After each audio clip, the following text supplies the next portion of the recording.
The last memory and the last words that I heard from Pierre was we held each other.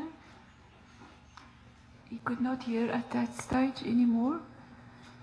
And he said, I love you, and tell the children, I love them. uYolandi Gorky ubenqwena ukuthetha ngokuhlanganiswa kwakhe nomyeni wakhe uPia. Suka endaweni yoko uPia ubuye ngebhokisi kweli. We have intense relief that he has come back, that he has been returned to us. It is something to be grateful for amidst all the pain.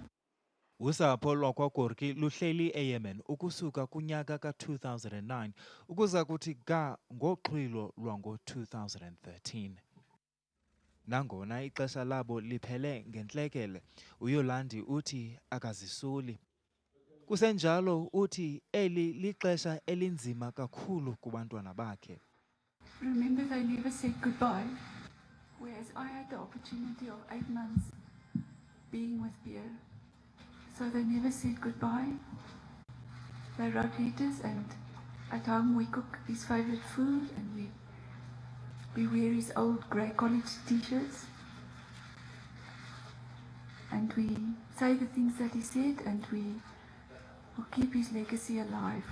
Inxalenye yezo nkumbulo ibiyinkolelo kaPia kubuntu. Saw the potential in every person. He could really draw it out of a person.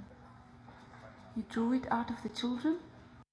uYolandi Gorky uthatha ithuba ebulela bemi beli ngokubeka usapho lwakhe emithandazweni. uPia Gorky uza kubekwa kwikhaya lakhe lokugqibela ngomgqibelo lo siya kuwo. NdinguMalungelo Bhuyi eRhawutini.